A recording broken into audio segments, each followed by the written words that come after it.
পুলিশের উপর সাম্প্রতিক কয়েকটি হামলার ঘটনায় বাড়ছে উদ্বেগ উৎকণ্ঠা।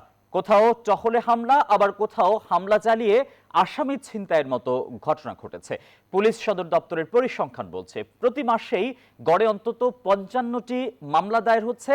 এসব হামলার ঘটনায় আহত হয়েছেন অন্তত ৫ শতাধিক। অপরাধ বিশ্লেষকরা বলছেন পুলিশ সংস্কারের ধীরগতির কারণে রাজনৈতিক অস্থিরতার সুযোগ নিচ্ছে অপরাধীরা। মাসুদ আল আবনের রিপোর্টে দেখুন বিস্তারিত।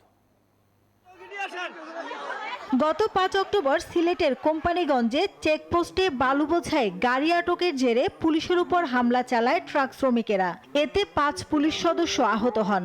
এর একদিন আগে অভিযানে নরসিংদীতে চাঁদাবাজদের হামলার শিকার হন অতিরিক্ত পুলিশ সুপার। একই দিন বগুড়ার শিবগঞ্জে পুলিশের উপর হামলা করে হাতকড়া সহ ১২ মামলার আসামি এক আওয়ামী লীগ নেতাকে ছিনিয়ে নেওয়া হয়। পুলিশ সদর দফতরের তথ্য অনুযায়ী ৮ মাসে সারা দেশে ৪১৫টি হামলার ঘটনা ঘটেছে। এর মধ্যে ঢাকা বিভাগে সবচেয়ে বেশি, আর মামলা হয়েছে ১৬৪টি। এরপর চট্টগ্রামে ৯২টি, সিলেটে ৪৩টি, রাজশাহীতে ৩৫টি, খুলনা ও বরিশালে ৩০ ও ২৬টি, ময়মনসিংহে ১৩টি এবং রংপুরে সবচেয়ে কম ১২টি হামলার ঘটনা ঘটে। এমন কিছু হয়, হঠাৎ করে ঘটে যায়, সেক্ষেত্রে আমরা নিয়মিত মামলা রুজু করা বা ঘটনা যারা ঘটিয়েছে আসামিদেরকে গ্রেফতার করা, আদালতে প্রেরণ করা, এগুলো আমরা নিয়মিত কার্যকর সবসময় চলমান থাকে।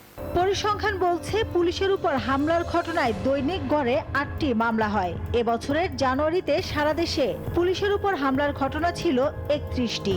তবে গত আগস্টে তা বেড়ে ৫১টি হয়েছে। অর্থাৎ এক মাসের চিত্রই বলছে এমন ঘটনা বেড়ে দ্বিগুণের কাছাকাছি। প্রতি মাসেই এভাবে হামলা বাড়ছে। বিশ্লেষকরা বলছেন পুলিশ সংস্কারে ধীরগতি ও রাজনৈতিক অস্থিরতার সুযোগ নিচ্ছে অপরাধীরা।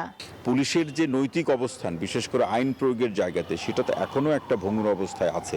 আমরা এটাও লক্ষ্য করলাম যে একেবারে নন সিরিয়াস ক্রাইমের যারা ক্রিমিনাল, ছিনতাইকারী পর্যন্ত কোথাও কোথাও পুলিশকে আক্রমণ করছে।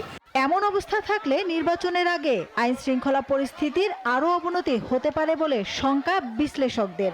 এই নির্বাচন কেন্দ্রিক প্রেক্ষাপটের সাথে যারা জড়িত, তাদের যে হুমকি ধামকি বা পুলিশকে দোষারোপ করার যে পরিস্থিতি বা প্রবণতা, এটি অনেকাংশে বেড়ে যাওয়ার একটা সম্ভাবনা আমরা লক্ষ্য করি। নির্বাচনকালীন সময়ে পুলিশকে কিন্তু বাংলাদেশের ইতিহাসে প্রথম ১.৫ লক্ষ পুলিশকে নির্বাচনী প্রশিক্ষণ দেওয়া হচ্ছে।